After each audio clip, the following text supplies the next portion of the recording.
Chers frères, en cette fête de la Pentecôte, nous avons commencé la préparation lointaine en vue du prochain 26e chapitre général qui va avoir lieu l'année prochaine, au mois d'août et septembre. Nous avons choisi ces jours avec le souhait de nous ouvrir à l'Esprit Saint en tant que source du charisme de notre congrégation et de notre propre vocation. Un chapitre général constitue un événement de Pentecôte dans la vie de la congrégation. Le protagoniste de la rénovation et de la préparation de la congrégation est l'Esprit du Christ. Nous voulons l'inviter afin qu'il habite en nous, nous guide et nous conduise vers notre avenir. Pensant au chapitre général qui suit, nous étions invités par le dernier chapitre général à explorer de nouvelles formes et moyens afin d'organiser et réaliser des assemblées et chapitres dans notre congrégation. Lors de la rencontre avec les supérieurs majeurs à Talagante au Chili, nous avons partagé entre nous et nous avions décidé que nous avons besoin d'une approche synodale pour notre chapitre impliquant tous les membres. Parce que chacun des membres possède des choses précieuses dans son cœur et des riches expériences, afin que la congrégation étant présente dans les périphéries initie sa réflexion à partir des périphéries afin d'enrichir l'événement du chapitre. Ainsi, nous pensons à une approche narrative, appréciative, à travers des rencontres synodales qui vont avoir lieu à différents endroits de la congrégation. C'est ainsi, chers frères, la première chose que je vous recommande, c'est que vous ouvriez à l'esprit et écoutiez attentivement sa voix qui parle de bien des façons à notre cœur dans le silence de la prière, dans la parole de Dieu, dans la voix de nos frères en communauté, de nos collaborateurs, de pauvres, des personnes auxquelles nous servons et même de ceux qui nous critiquent et nous confrontent.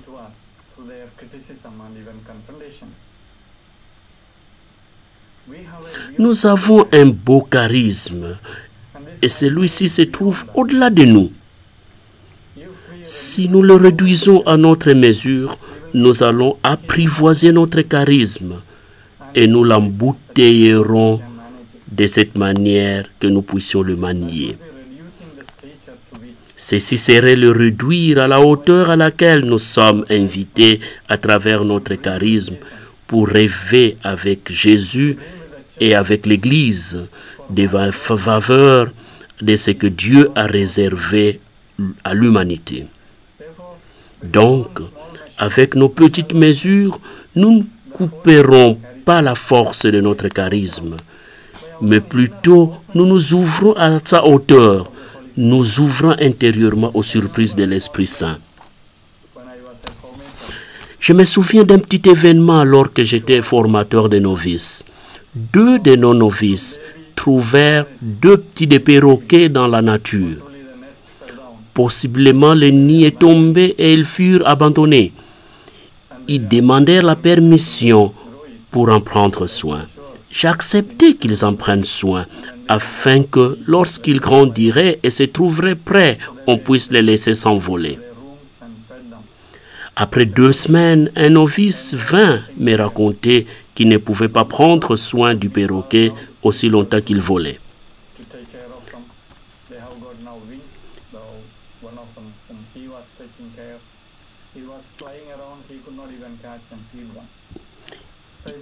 Il ne pouvait pas attraper et nourrir l'oiseau. Je lui dis de prendre soin de la velotte.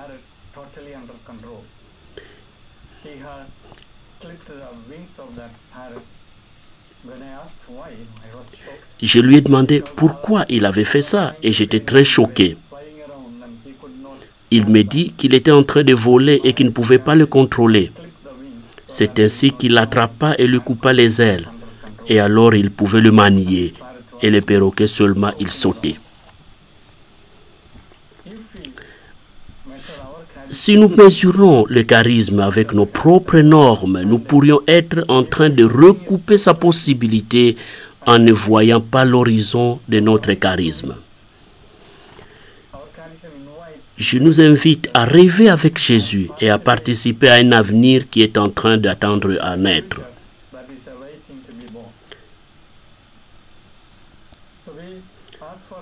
Parfois, les gens peuvent se poser la question, disant que ceci est utopique et hors de notre portée, différent de la réalité que nous vivons.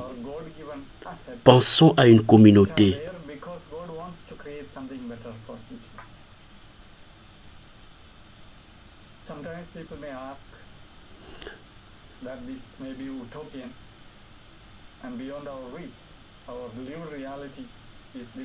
Notre réalité est toute différente.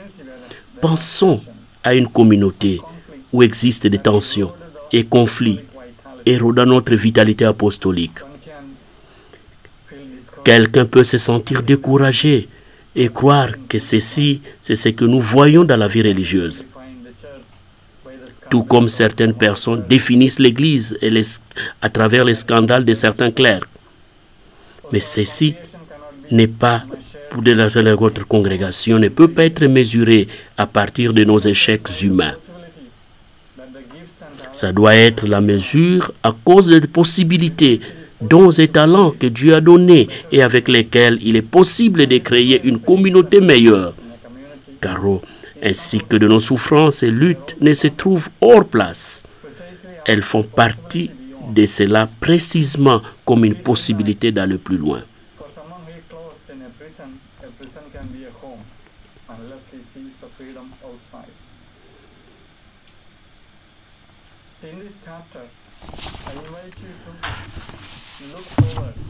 Nous devons regarder l'attention que ce chapitre, c'est le potentiel que nous donne afin de marcher avec l'Esprit Saint.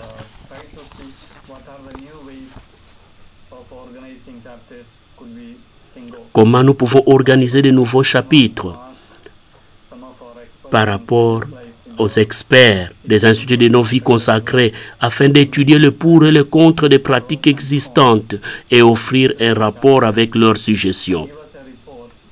Alors nous avons eu l'idée que nous devions être le changement que nous voulons qu'arrive.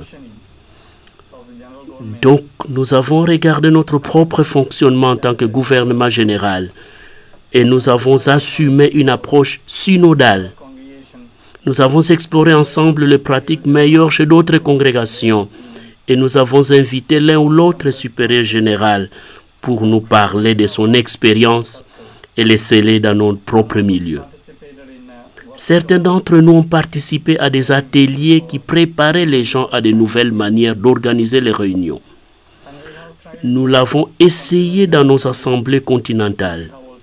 Vous avez aussi vu qu'engager les gens, demander contribution à chacun et ensemble bâtir quelque chose est beaucoup mieux que depuis le gouvernement général nous dise ce que nous devons nous faire. De même, nous avons la sensation voulant que tous, avec l'Esprit Saint, nous sommes les sujets de notre itinéraire vers l'avenir. C'est ainsi que nous avons pensé à un nouveau paradigme concernant notre charisme. Il est nouveau parce que nous ne sommes pas habitués, mais il est aussi ancien comme au temps de Jésus. Jésus engagea ses disciples et ses auditeurs à travers des questions génératives. Pensons aux questions que Jésus fit. Que cherchez-vous? Cette question pénètre profondément dans nos cœurs. Elle nous invite à explorer questions plus profondes dont nous ne faisons pas. Le projet de notre vie, quel est-il? Pourquoi sommes-nous ici?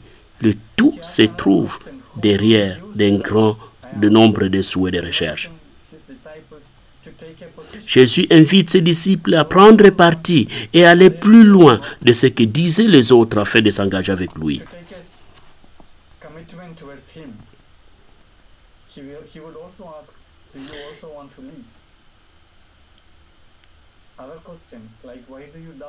Une autre question, pourquoi est-ce que vous voulez douter? Jésus engage les gens à travers ces questions.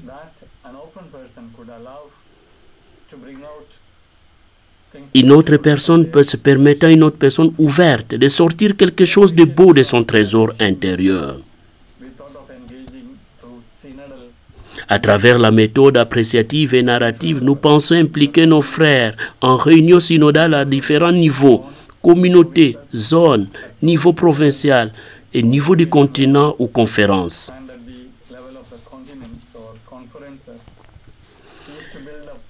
De telle manière que nous profitions de la sagesse qui existe en chacun de nous et faisons une recherche collective de ce que le Seigneur nous demande de notre temps.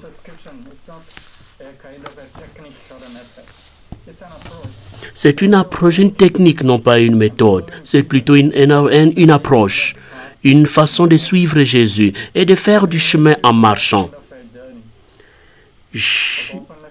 Je vous invite à ce genre de chemin d'ouverture à l'esprit, ouverture à nos frères, à nous offrir à notre trésor, à la congrégation et à écouter attentivement nos frères.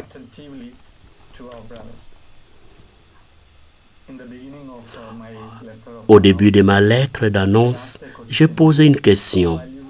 Combien précieuse est-elle votre expérience concernant le 26e chapitre général? On nous demande de prendre une attitude face au chapitre général et à définir notre propre responsabilité face à celui-ci. Nous pouvons penser à ce que ce chapitre est la responsabilité du gouvernement général, puisqu'il est un chapitre général, ainsi que des provinciaux et délégués capitulaires. Ceci ne va pas nous convertir à une congrégation dans laquelle tout le monde possède une responsabilité en cela.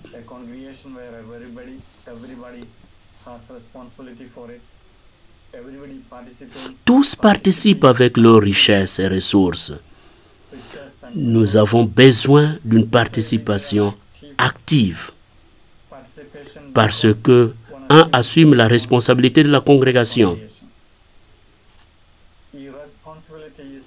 L'irresponsabilité est d'abdiquer de la propre capacité de répondre des dons ainsi que déshonorer les dons que Dieu a donnés et notre propre vocation.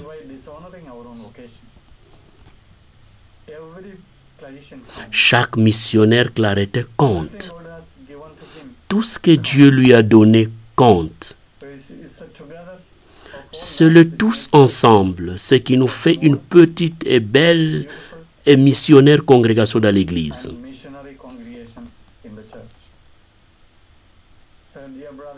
Ainsi donc, chers frères, faisons de ce chapitre général un itinéraire dans lequel nous faisons chemin en marchant avec l'Esprit du Christ, conjointement avec nos frères, écoutant, partageant nos dons. La préparation elle-même du chapitre général va devenir une manière de nous renouveler nous-mêmes, au lieu que les chapitres prennent des décisions pour se sentir mieux par après. Ne cherchons pas que ce genre de miracles arrive d'en haut. C'est la façon avec laquelle nous préparons les chapitres, c'est ce qui nous renouvelle. Alors, donc, bienvenue à ces beaux chemins que nous allons explorer ensemble.